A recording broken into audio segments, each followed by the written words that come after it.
Hello folks, and welcome back to Mod of the Month, where we showcase some of the best builds completed over the last month over in the BitTech forums. Corsair has upped the ante and are providing a host of Hydra X themed goodies, with first place netting a choice of an XC9 or XC7 RGB CPU block, a choice of GPU block from their range, an XD5 RGB pump reservoir combo, and a Commander Pro. Second place gets a choice of CPU block and GPU block, and third gets a choice of CPU block. As ever, if you want to be in with a chance of taking part and netting some pretty awesome Corsair goodies, all you need to do is have a completed project log posted over on the BitTech forums. Enjoy the builds. First up, congratulations to last month's winner, which was Project Isaac by The Crapman. Last month's vote was insanely close in fact. Flux's ITX Toaster lost out on the top spot by only a single vote when both polls were added together. That said, Isaac is a fantastic mod and certainly deserving of the praise it received. Now let's see who the nominees are for this month. Veteran Ali Abbas tends to err towards the more bombastic side of modding, but every so often he likes to dip his toe into the retro side of things too. Now Dawn of Windows was a project he took on for Microsoft with the goal of building a rig that would portray the long 35 years that Windows has been around for. To do this, he decided to mod an ancient Siemens Nixdorf PC02 chassis from 1985 to accept modern hardware without losing the retro appeal. Now to do this, he set about gutting the interior using a donor chassis to replace the missing internal structure. He then set to work carefully cutting the exterior too so that it could accommodate the newer I/O interfaces such as those for the GPU and for USB, etc. One stellar detail was preserving the inbuilt monitor. Now to accomplish this, Ali took it apart and then filled the front glass with resin to make it flat, behind which he placed an LCD monitor. Now this gives the new screen the same sort of feel as to the CRT in the original, which is really clever. The chassis was then painted to give it a sort of a smooth factory finish and remaining details added such as the illuminated panels and wireless keyboard. Hydra Slim Desk Autobot was actually completed a while back, but somehow managed to slip through the cracks. I'm sorry about that. Warboy's a veteran modder who often specialises in airbrush work in his mods. His desk mod, however, is a slight departure from this, with the main aesthetic being drawn from the hardware and colour theming. The desk itself is a sizable beast, meaning quite the quantity of hardware was required. Now to fill this requirement, Franco opted to use dual loops for the build, with one mammoth radiator seeing to the CPU and the other to the GPU. The desk itself was then painted yellow to match up with the Bumblebee theme from Transformers.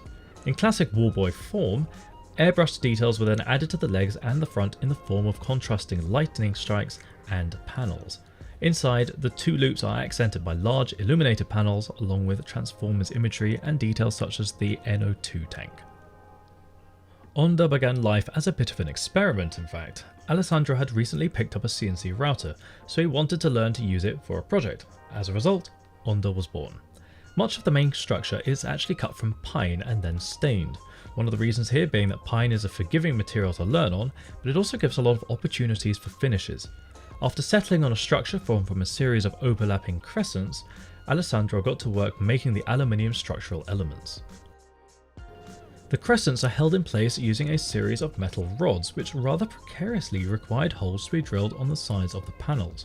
To mount the components, though, Alessandro made use of a Hydra Mini ITX open chassis, which bolts straight to the structure using a set of aluminium brackets.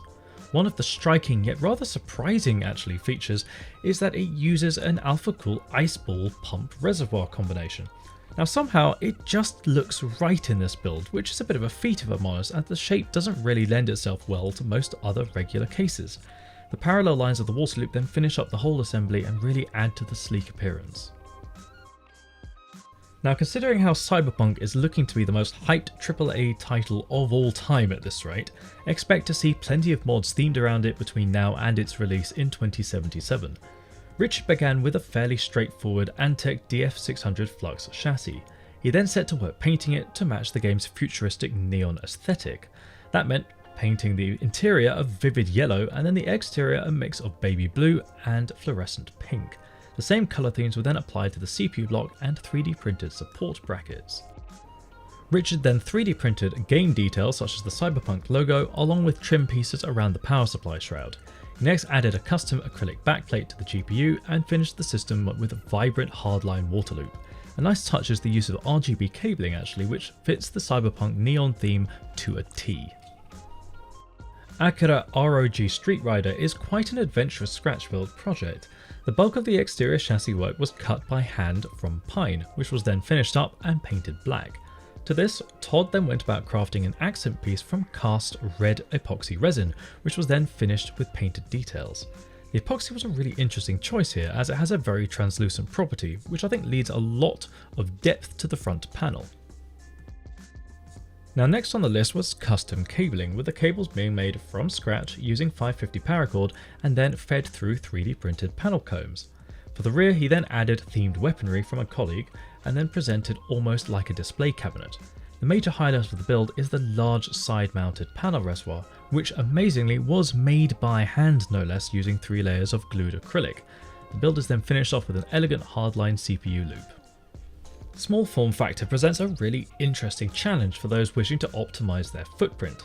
Now CP3D decided to draw inspiration from various community favourites such as the Dancase A4 and the Ncase M1 to design and construct something a little bit more unique for him.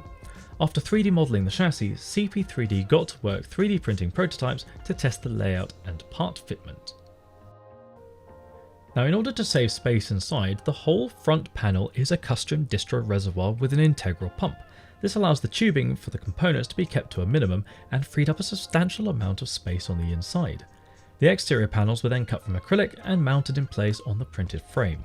Now this rig is all about density, with so much being crammed inside a tiny volume.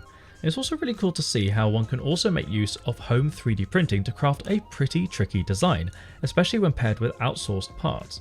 It's often brought up how folks don't have personal access to industrial machinery. Well, Minnow shows that it's more than possible at home. Remember folks, if you'd like to be with the chance of taking part and potentially winning some Corsair Hydra X gear, you just need to have a completed project log over on the BitTech forums. Be warned though, we do like to see how the projects grow, so get in early and show us the progress start to finish please.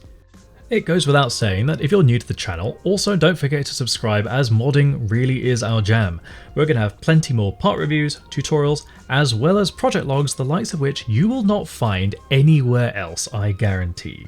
So you really don't want to miss out. You can also find us over on Facebook, Instagram, Twitter, and builds.gg.